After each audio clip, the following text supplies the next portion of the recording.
Esse ano, meus irmãos,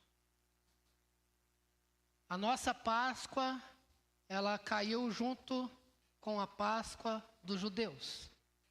Só que lá eles comemoram 8 dias. Então, nesse dia de hoje, eles também estão comemorando a Páscoa lá, né? Só que o deles é até dia 9, né? Que são 8 dias de festa, né? A primeira Páscoa, por que foi instituída a primeira Páscoa? Vocês lembram ou não? Foi a saída, a comemoração, a festa pelo livramento da escravidão. A saída do Egito. E Deus fala para eles festejarem a libertação. Não são mais escravos. E para nós, também tem esse significado. Se é a ressurreição de Cristo, nós também fomos livres da escravidão. Não somos mais escravos. Nós estamos debaixo da potente mão do Senhor. E não debaixo da potente mão daquele que escravizava, que tinha morte. Também simboliza isso.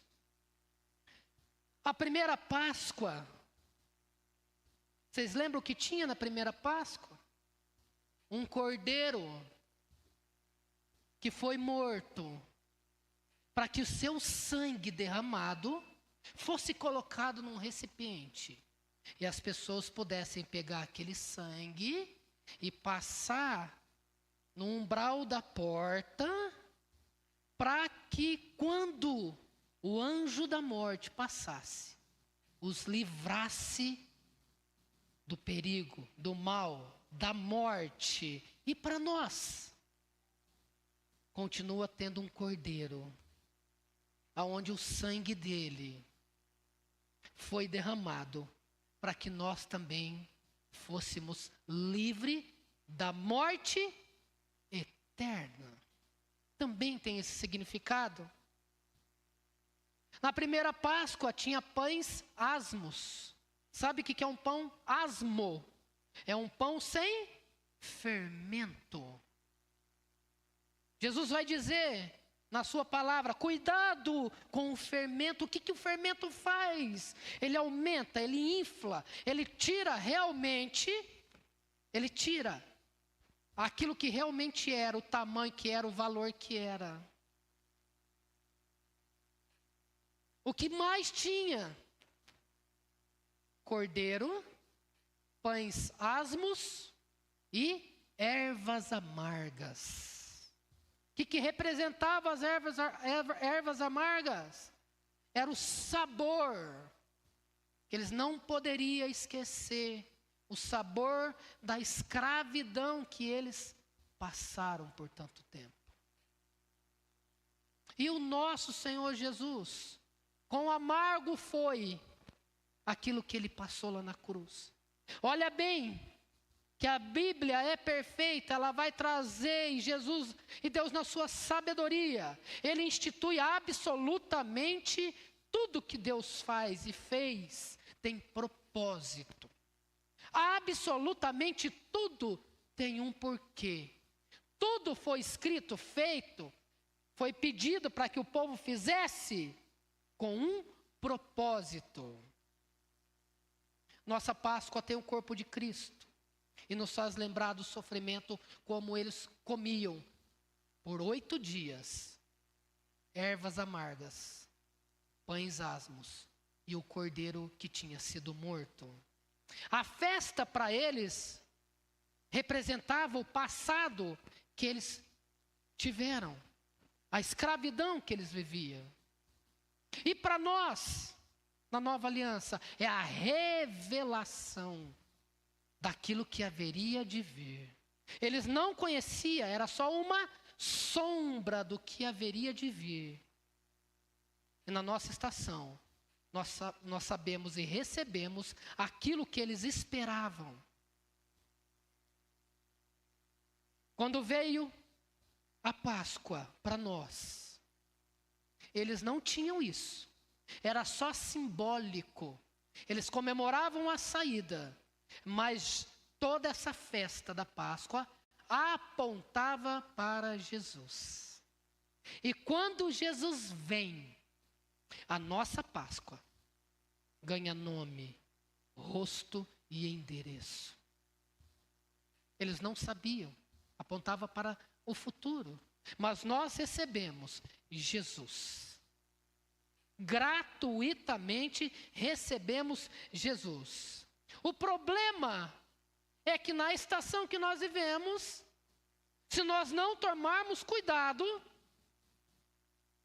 o mundo, o sistema, o anticristo, aquilo que é contra aquilo que nós vivemos, está tentando trocar os bichos. Está tentando trocar os bichos. Toda festa na Bíblia tem um significado. E ela aponta para quem? Para Jesus. Quando ele manda fazer isso de tempos em tempos. Qual é a única festa que sobrou para nós, meus irmãos? A ceia do Senhor. Ele manda fazer isso como? Fazer isso todas as vezes que comedes e bebedes em memória de mim. Até quando? Até que ele venha. Então, o Senhor Deus, que é perfeito, ele manda nós repetirmos. Repetirmos. E os estudiosos vão dizer o seguinte, que aquilo que o cérebro fixa é tudo aquilo que é revisitado de tempos em tempos com emoção. Porque ele sabia que o mundo ia tentar fazer com que o povo esquecesse de tudo que ele fez. E nós precisamos cumprir isso. De tempos em tempos, nós sentamos aqui à mesa com o Senhor Jesus, cumprindo o que ele pediu até que ele venha. Para os judeus, a Páscoa ainda é comemorada e sempre será. Porque a Bíblia no Velho Testamento vai dizer que isso era estatuto perpétuo, é para sempre. E o Senhor Jesus, na sua infinita bondade, sabia que o tempo poderia apagar tudo aquilo que ele fez. E nós estamos num tempo, meus irmãos, que o mundo não está tentando apagar da nossa cabeça a festa chamada Páscoa, mas ele quer desmistificar. Ele quer que o sentido verdadeiro perca. Não tem mais tradição. O cordeiro foi substituído pelo quê? Pelo coelho. O sangue, a erva amarga, foi substituído pelo quê? Chocolate. É pecado comer chocolate, pastor? Claro que não, é maravilhoso. Mas eu estou falando do simbolismo. Toda vez que você tira algo que é simbólico, você faz o povo perder o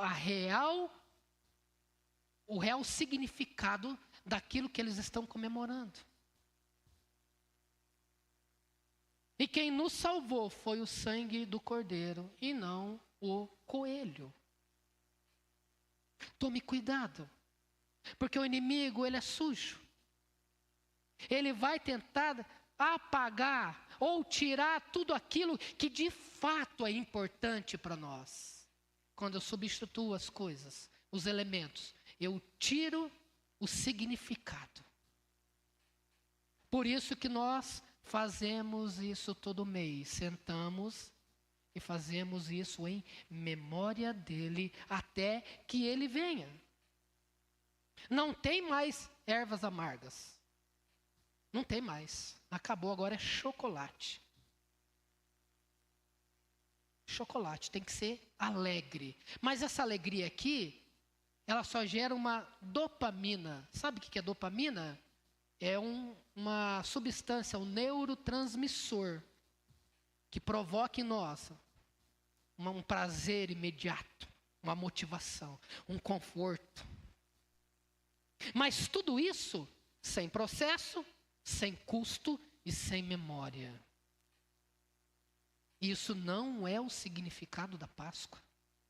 Pelo contrário, na Páscoa teve que um cordeiro morrer.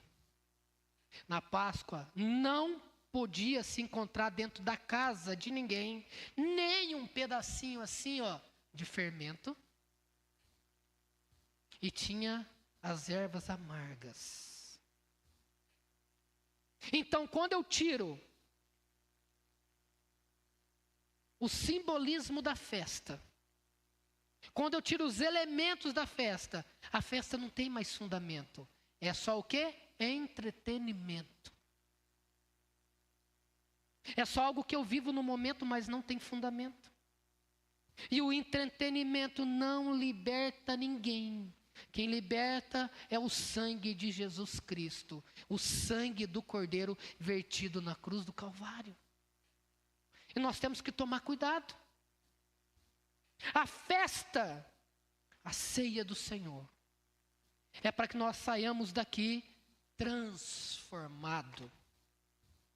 E não motivados, porque alguma palavra que eu disse aqui, que você criou uma motivação externa, ou porque o grupo de louvor, ou as luzinhas, e você falou, não, amanhã vai ser diferente. Não, é para você sair daqui transformado.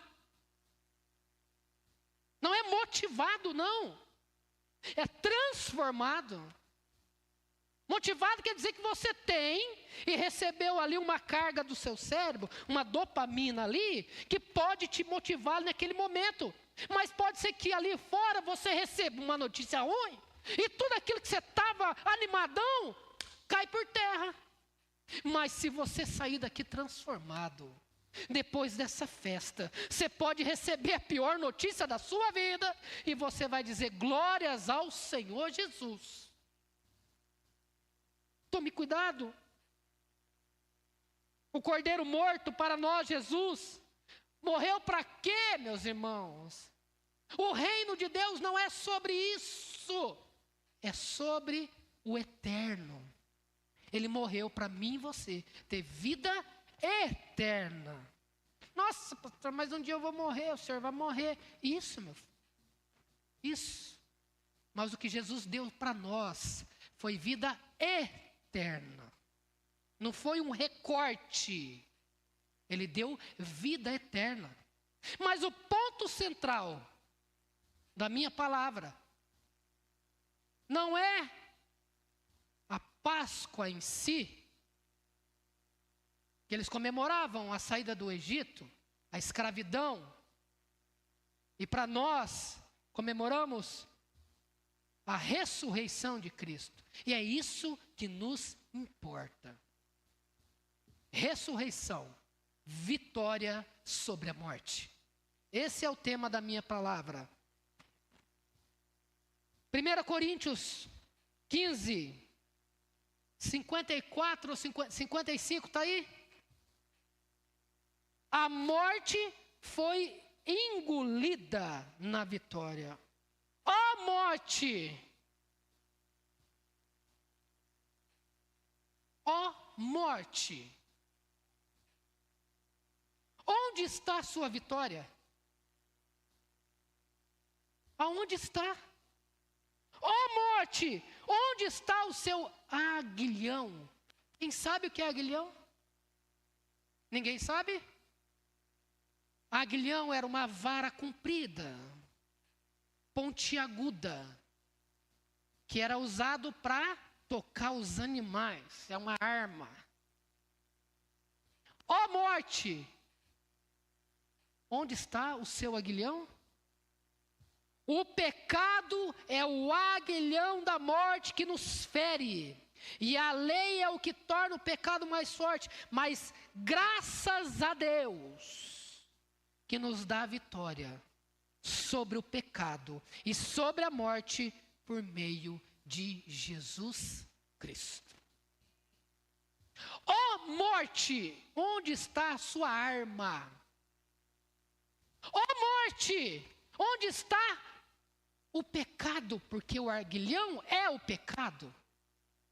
Aquilo que nos feria, que nos matava, lá na cruz, no domingo, na ressurreição, ela perdeu a sua arma. Domingo, num dia como hoje, Jesus matou a morte.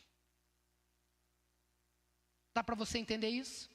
Paulo escreve aos irmãos aqui da igreja de Corinto. Pela influência grega, filosofia e tal, eles estavam deixando de servir e aprender sobre a teologia. Porque eles não acreditavam na ressurreição. E ele escreve aos irmãos, vocês têm que manter, ele foi morto, mas ao terceiro dia ressuscitou. E ele bate em cima disso, escreve aos irmãos, então tá, meus queridos, mostra para mim, cadê a morte que não pôde deter ele? A morte entra no mundo por onde, meus queridos? Pelo pecado de um homem. E ela se espalhou. E ela está no nosso meio. A morte é considerada o rei dos terrores. O último inimigo a ser vencido. A morte ceifa crianças, jovens, velhos, ricos, pobres, reis, escravos. Ela não escolhe, ela ceifa todos. A morte sempre vai trazer sofrimento. Ela arranca lágrimas daquela que ela chega, dos que ficam. Ela nos dá um sentimento tão terrível chamado saudade. Mas Jesus, no domingo de Páscoa, matou a morte. Glórias a Deus. Glórias a Deus. Na sexta-feira, dia triste. Dia triste. No domingo, dia de alegria. Mas como foi dito aqui, o sábado. No sábado ele estava trabalhando. Ele desceu lá embaixo. E foi resolver tudo. Glórias a Deus. Jesus morre para esse corpo. E ressuscita. Vence a morte. Arranca da mão dela o aguilhão, que era o pecado, que tanto ela nos condenava, porque somos pecadores. Arranca da mão dela aquilo que ela trazia para nós. Você é um pecador, eu vou te matar. E a morte aqui não é a nossa morte física, é espiritual, porque o reino é sobre algo espiritual. Então a Páscoa não se resume na sexta-feira, mas a Páscoa se fecha no domingo. Na sexta-feira, a cruz simbolizou fracasso, mas no domingo, sucesso. Na sexta, a morte triunfa, mas no domingo, ela perde. Na sexta, dia de tristeza, domingo, dia de alegria. Na sexta tem choro, no domingo tem riso. Na sexta tem morte eterna, mas no domingo tem vida eterna. Jamais houve uma mensagem mais importante do que a ressurreição de Jesus. Não existe nada mais importante do que a ressurreição de Jesus. As mulheres, como nós cantamos aqui, pretendiam embalsamar o seu corpo. Pedro, João. E as mulheres encontraram o que? O túmulo vazio. Nós já cantamos aqui. Então o próprio Senhor ressurreto encontra com eles. Nenhum evento da história do mundo teve significado maior do que as consequências da morte e a ressurreição de Jesus Cristo. As mulheres e os discípulos ficaram admirados, perplexos, porque descobriram que o túmulo estava vazio. Além disso, aparecem 2 anjos para eles. E diz: gente, o que é que vocês estão fazendo aqui? Por que vocês procuram o vivente no lugar de morte? É como se estivesse perguntando para eles, alô, vocês não sabiam? Ele não contou para vocês? Ele contou para vocês que ele não ia estar mais aqui. Que importava que o Filho do Homem morresse, mas ao 3º dia ele ressuscitaria. E o anjo pergunta para eles: e para nós, diante de uma morte, diante de um problema, diante de uma dificuldade que você não tem condição de resolver, será que não bate a tristeza em nós? E eu estou falando de coisas para essa vida. Quando alguém morre sem Jesus Cristo de fato, qual que é a primeira coisa que todo mundo chora? Chora a separação daquela pessoa do seio da família, lá da empresa, morreu um parente, deixou os filhos. Meu pai não está mais aqui, minha mãe não está aqui. E para nós, qual é a primeira coisa que a gente pensa? Aonde vai passar a eternidade? Porque o que importa é algo que é eterno, porque o reino dele é sobre a eternidade. Ou nós não sabemos que os mortos ressuscitarão primeiro? Mas o que vem na cabeça, tadinho, meu marido morreu, enterrei, e agora o que eu vou fazer? Não tem mais a presença dele. Mas se nós analisarmos, o que importa é aonde essa pessoa passará a eternidade. O que é que nós temos chorado? Por algo que é passageiro ou por aquilo que é eterno? E essas mulheres estavam lá. Por que buscais entre os mortos o vivente, aquele que vive? Não era nenhuma acusação, mas ele queria fazer eles lembrar, ele falou que ia acontecer isso. O milagre da ressurreição do Senhor Jesus é a prova do seu brado na cruz. O que ele disse na cruz, meus irmãos? Quais foram as últimas palavras de Jesus? Lembram, não? Tetelestai, em grego. O que quer dizer? Está consumado. Mas não está acostumado porque a morte tinha vencido? Não. Está consumado, Pai, porque eu fiz a sua vontade. Eu sacrifiquei, porque eu quis, pela vida de todos. E todos estão livres da condenação eterna. Está consumado o plano da salvação. E não porque ele tinha perdido. Alguém achava que ele tinha perdido na sexta? Então não há motivo. Hoje é dia de festa. Hoje é dia de alegria. É dia de comemorar como eles estão lá, os judeus comemorando a saída da escravidão. Nós também não somos mais escravos desse mundo. Comemoramos o quê? Vida eterna. Nós iremos morar ao lado do Senhor Jesus. Amém, meu querido? Você tem certeza disso? A cruz foi para você e para mim. Era para mim e para você. E ele entrou lá e falou: deixa que eu vou no lugar deles. É motivo de comemoração. Ele de fato pagou um preço pelos nossos pecados na cruz. Sua ressurreição é prova que Deus, o nosso Pai, aceitou esse sacrifício.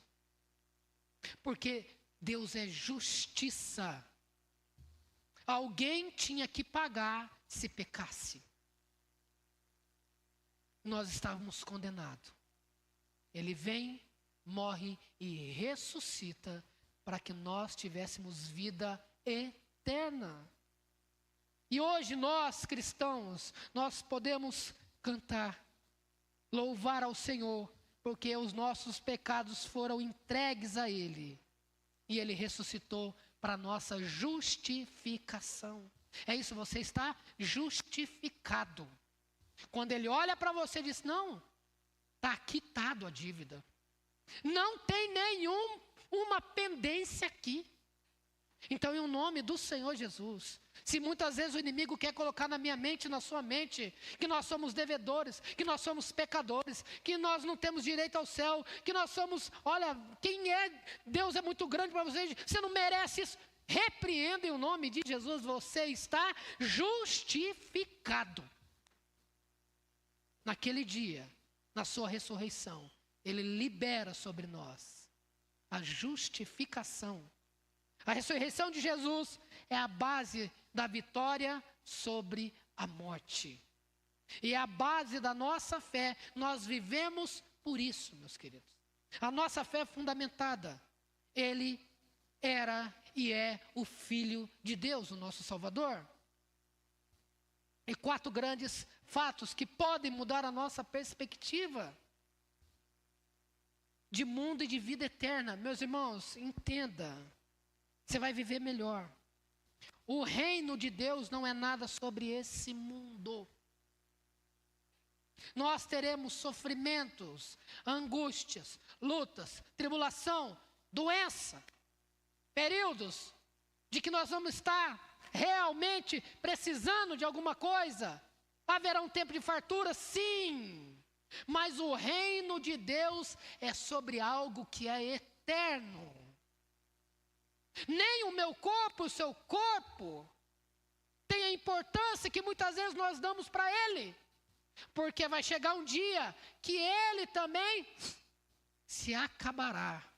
Porque nós vamos receber um corpo glorificado. É algo eterno. Jesus disse para os seus discípulos, e muitos não entenderam, só foram compreender depois de sua morte. O meu reino não é daqui, eu não sou desse mundo. Eu não vim libertar vocês da opressão do Império Romano, não.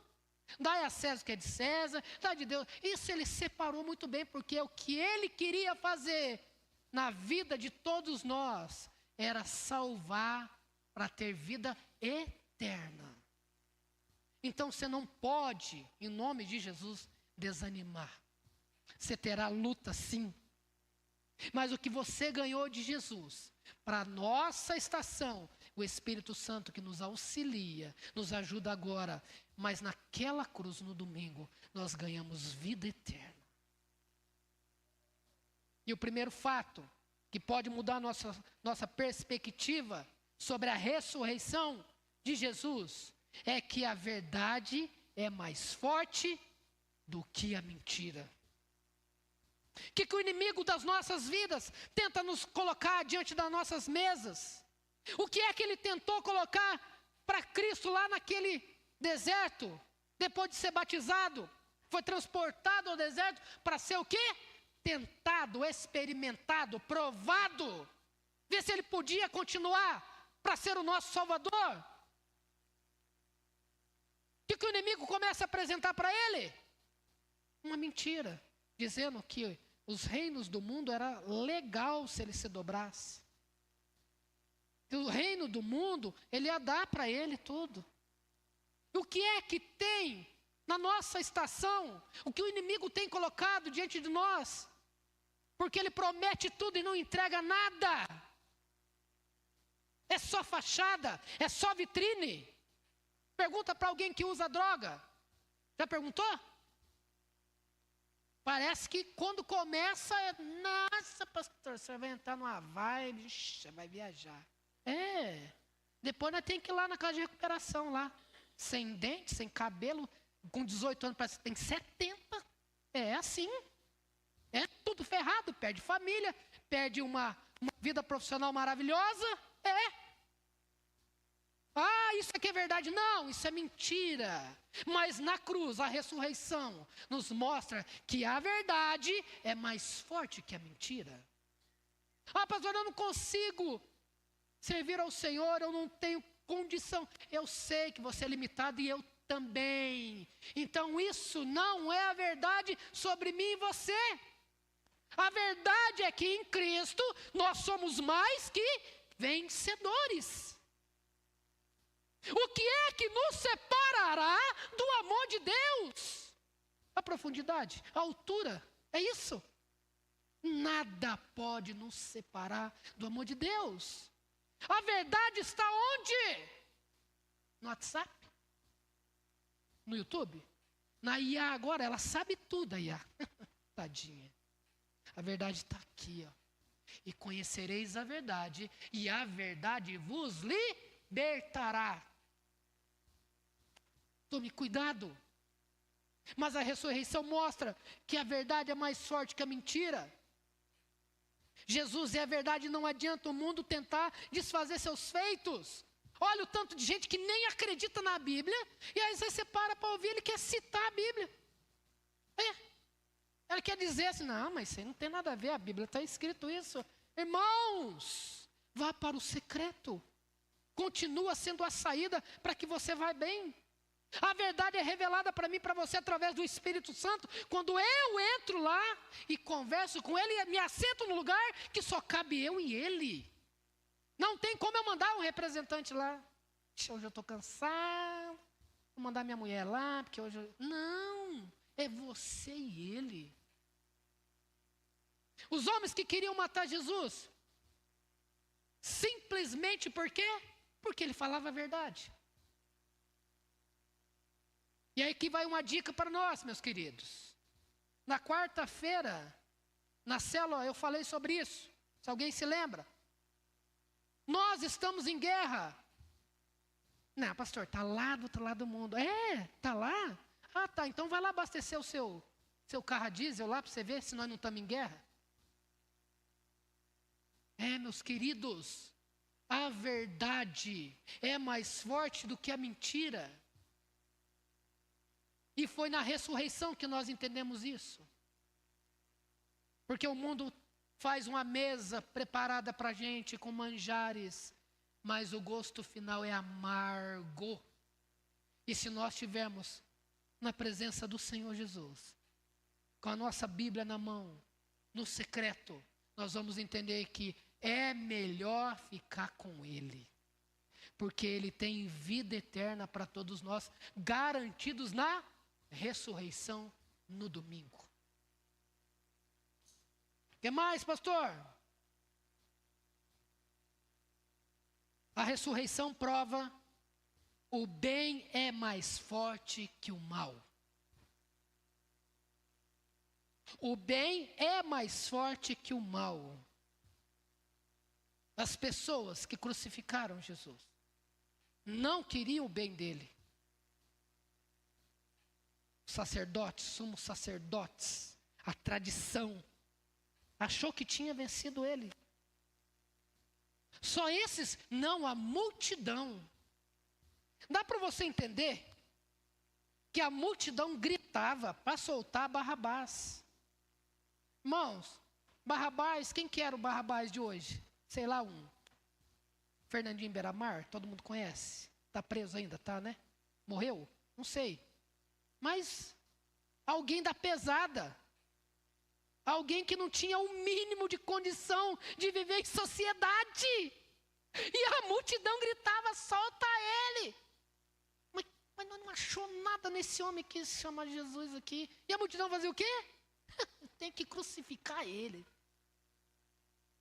Mas eles não sabiam que já estava escrito que ia acontecer isso. Mesmo querendo o mal dele. Ele ainda em sofrimento, ele pede água. E o soldado pega a esponja, molha e levanta e coloca na boca dele. Sabe o quê? Vinagre. E sabe o que ele fez? Ele disse, Pai, perdoa, porque eles não sabem o que faz. O bem vence o mal. Na ressurreição nos mostra isso. Como nós temos vivido, meus irmãos. Daqui a pouco começa as brigas entre família. Um é do vermelho, outro é do azul. Um é do 13, outro do 24, do 21. Um é do PT, outro não sei da onde. Um é do Lula, outro não... Daqui a pouco começa. Daqui a pouco. Escuta. Irmãos, tem misericórdia da vida que Deus te deu. A nossa luta não é contra pessoas. E nós fala aqui, depois nós saímos daqui, nós estamos lá mandando no grupo da família.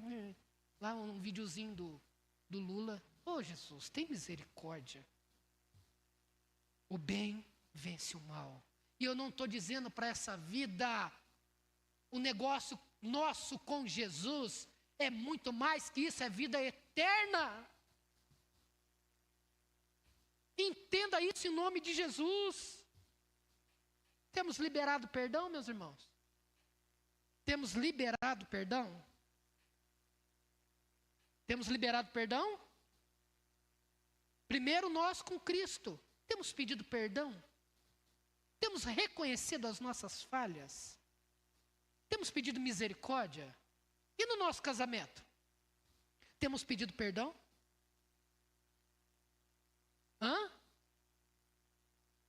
As irmãs, porque não é só os homens que magoam não, viu? Tem umas irmãs que também magoam. Nossa, essas irmãs abençoadas. Glória a Deus. Não, é os dois. Tem pedido perdão?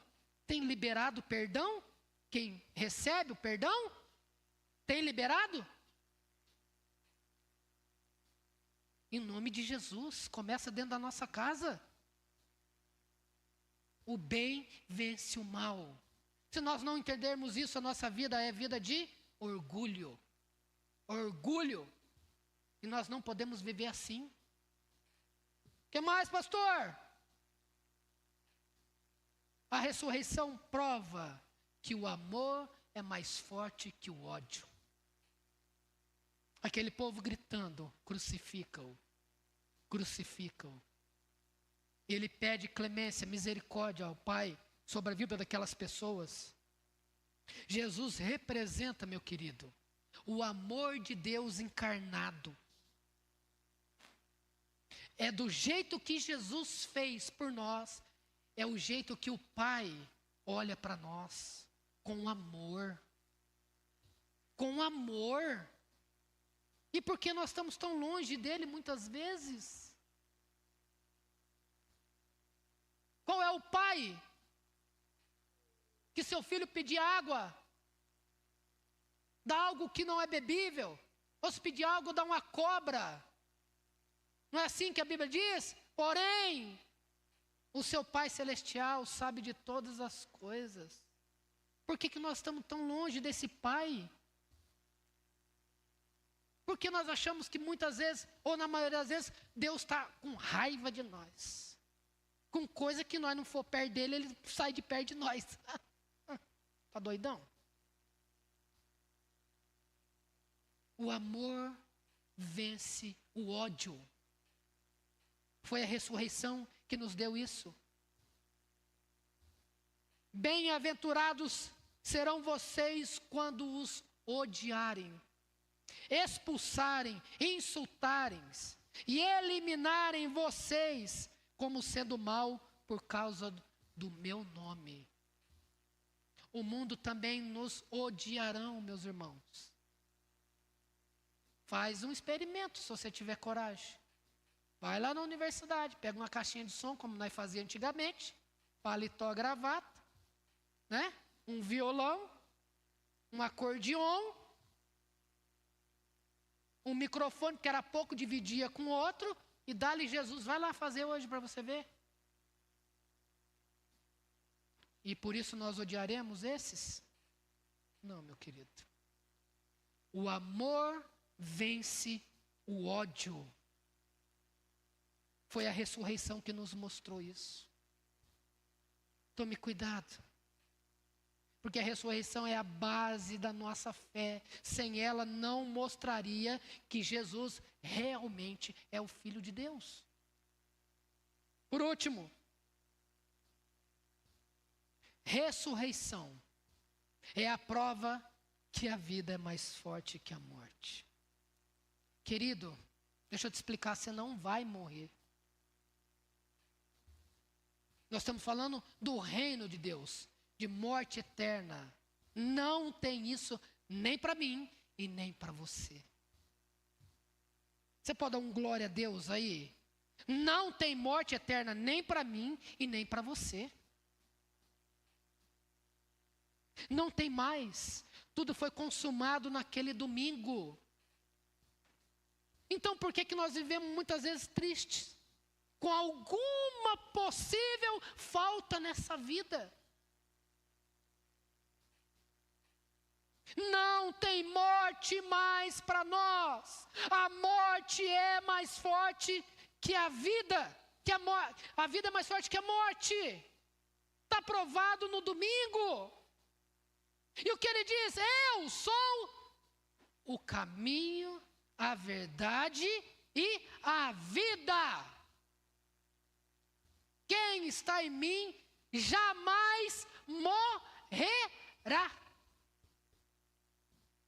Eu estou falando de vida eterna, que é o que importa. Aonde é que nós passaremos a eternidade? O domingo de Páscoa nos garantiu vida eterna. Em o nome de Jesus. Em o nome de Jesus.